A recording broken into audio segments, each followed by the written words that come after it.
इधर इंदौर से खबर, जहां पर धार भोजशाला की सर्वे रिपोर्ट पेश हुई है। एएसआई ने हाईकोर्ट में ये 151 पन्ने की सर्वे रिपोर्ट पेश कर दी है। रिपोर्ट में कई मूर्तियों के अवशेष मिलने की जानकारी है। 22 जुलाई को अब इस मामले में कोर्ट में सुनवाई होगी। 11 मार्च को ही एएसआई के सर्वे के आदेश दिए गए थे। लगातार आपको अपडेट हम बता रहे हैं। एएसआई को जीपीआर और जीपीएस तकनीक से सर्वे के आदेश दिए गए थे।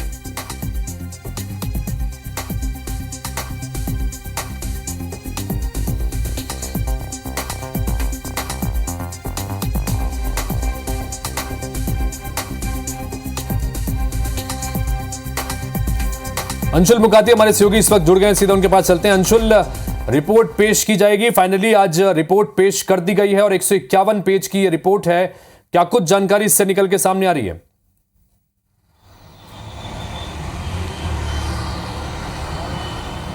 जी बिल्कुल, बता दूं, एएसआई ने जो सर्वे किया था जिसमें कि जीपीआर और जीपीएस तकनीक के जरिए भी जो सर्वे किया गया था उसकी रिपोर्ट जो है वो इंदौर हाईकोर्ट में पेश की गई है। और इस रिपोर्ट से यह जानकारी निकल करके सामने आ रही है कि इस पूरी रिपोर्ट में जो पुराने अवशेष हैं, जो कुछ मूर्तियों के अवशेष है, उसकी निकलने की बात भी जो है एएसआई के द्वारा कही गई है। हालांकि रिपोर्ट जो है फिलहाल हाईकोर्ट को पेश की गई, लेकिन सूत्रों ने यह भी बताया कि इस रिपोर्ट में पूरी खुदाई के दौरान जो जो अवशेष मिले हैं, जिसमें कुछ पुराने सिक्के और कुछ मूर्तियों के अवशेष है, उनकी बात भी कही गई है। साथ ही भोजशाला की दीवारों को लेकर के जिस प्रकार से एएसआई ने सर्वे किया था, उनकी जो जानकारी ली थी, वहाँ पर जो शिलालेख लगे हुए थे, उनकी लिपि की जो जानकारी ली थी, उनकी बात का उनका भी जिक्र जो है इस रिपोर्ट में एएसआई के द्वारा किया गया है। हालांकि अब इस पूरे मामले में 22 जुलाई को इंदौर हाईकोर्ट में सुनवाई होना है और उसके पहले रिपोर्ट जो है हिंदू पक्ष और मुस्लिम पक्ष, यानी कि हाईकोर्ट में जो दोनों पक्षकार हैं, उनको भी यह रिपोर्ट जो है यह सौंपी जाना, इसके निर्देश जो हाईकोर्ट के द्वारा दिए गए हैं। तो ये साफ कहा जा रहा है कि जैसे इन दोनों पक्षों को ये रिपोर्ट मिलती है, इसके बाद और भी तथ्य जो है वो सामने आ सकते हैं। लेकिन प्रारंभिक तथ्य यही है कि इस रिपोर्ट में सबसे महत्वपूर्ण चीज़ वही है कि जो पुराने अवशेष खुदाई के दौरान वहाँ पर मिले थे, जिसमें कि कुछ मूर्तियों के निकलने की भी बात जो है वो कही जा रही थी, इसका जिक्र है ये एएसआई की सर्वे रिपोर्ट में किया गया है। अब एएसआई की सर्वे रिपोर्ट के आधार पर 22 जुलाई को जो सुनवाई होना है उसे इसलिए भी महत्वपूर्ण माना जा रहा है क्योंकि जो एएसआई की सर्वे रिपोर्ट में जानकारियाँ निकल करके सामने आई है, उसमें हिंदू पक्ष अपना दावा जो है वो मजबूत कर सकता है। हिंदू पक्ष के द्वारा उस पर कई एक बार अंशुल ये भी बताइए, क्योंकि ये मामला लगातार कोर्ट में चल रहा है और उसके बाद कोर्ट के ही इंटरवेंशन के बाद, कोर्ट के ही निर्देश के बाद में ये एएसआई ने यहां पर सर्वे का काम शुरू किया। करीब 100 दिन, 98 दिन तक ये सर्वे का काम यहां पर चला। ये विवाद मूलतः है क्या? चूंकि इस भोजशाला के इस परिसर में हिंदू पक्ष और मुस्लिम पक्ष दोनों ही तरफ से दावेदारी लगातार की जाती रही है। एक बार संक्षेप में दर्शकों को वह विवाद भी बताइएगा।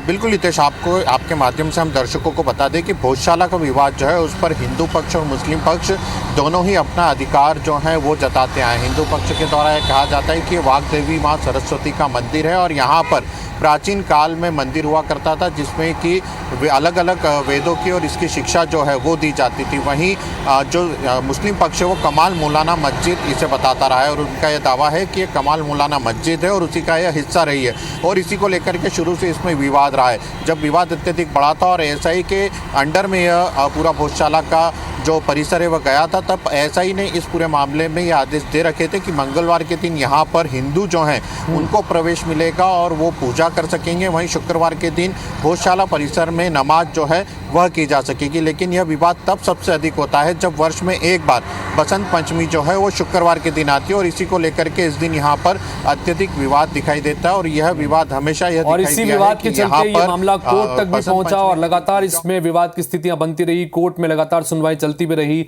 दोनों पक्षों की तरफ से दलील बीच लगातार दी जाती रही। लेकिन अब एएसआई के सर्वे का काम पूरा हो चुका है। सर्वे ने अपनी रिपोर्ट एएसआई ने अपने दे दी है 151 पन्ने की और अब 22 जुलाई को इस मामले में जब आगे सुनवाई होगी तो देखना होगा कि सर्वे की रिपोर्ट के आधार पर किस तरफ ये अब केस आगे बढ़ता है। फिलहाल बहुत बहुत शुक्रिया अंशुल इस तमाम जानकारी के लिए।